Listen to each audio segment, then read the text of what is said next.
First, I'll start this message by saying to glory be to God. If it wasn't for Him and His daily works and His daily grace and His daily mercy, I would not be where I am. But for intensive purposes of flow of conversation, I'm going to speak freely. I'm in control now. There's a state of confusion and daze that comes with being the leader because you don't know the way either. You are being the leader. You are absorbing the confusion and the unknown that your followers also experience and giving them a glimpse of light to follow like a moth in the darkness. They are in the darkness so deep that this moth they will follow because he sees the light. This light is God. It's not that they don't believe in God. It's that they have not freed themselves in similar ways that you have. And also you have a particular calling and circumstances that they may not have. The point in this message is this. If you can move a horse's feet, you now have control of him. Each horse isn't going to respond to the same tips and tricks. Each horse requires you to pay attention to him, to figure out what takes them, what moves them. There's a horse. His name is Pineapple. The color of a pineapple.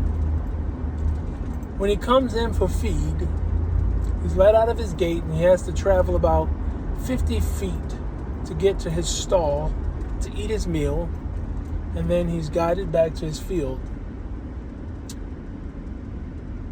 If unchecked, Pineapple will stop in his 50 feet of travel between his field and his stall and bend down to eat grass that has not been touched.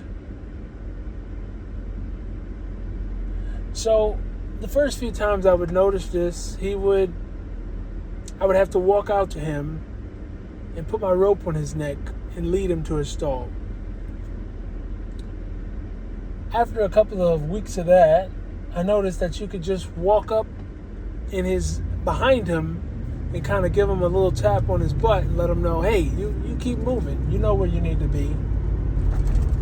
It got to the point where when he would come out of his stall, I would look at him and take one or two steps towards him to let him know, hey, I'm coming. Don't you stop.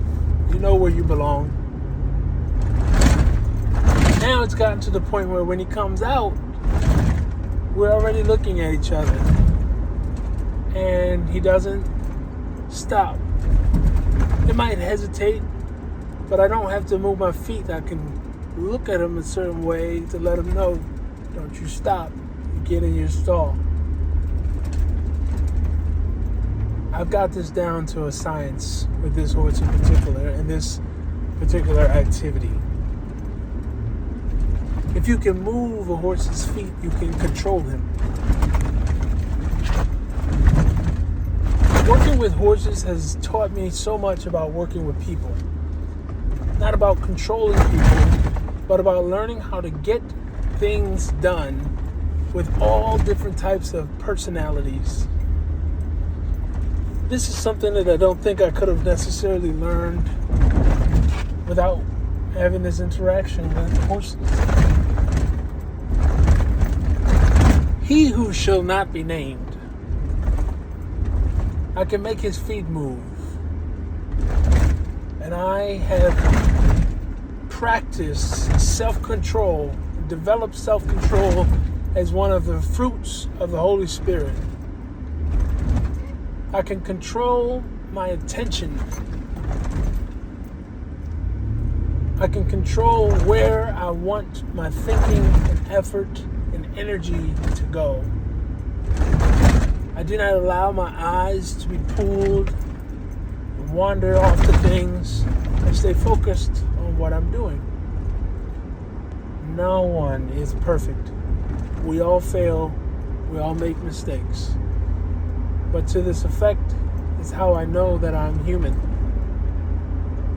And if I'm human, and susceptible to change, it's susceptible to mistakes, and susceptible to failure, so too is all humans. Slowly but surely, I am becoming the master. It's a very slow, intricate, detailed process, and not linear by any means. Trust the process.